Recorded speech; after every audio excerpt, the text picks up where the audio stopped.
So can you explain what you've made? We made a sensor that tells when the bottle is taken.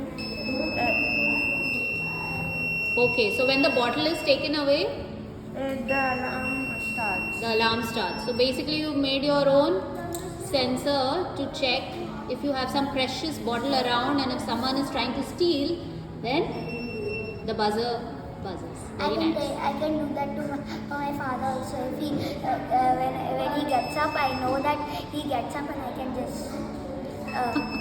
Okay.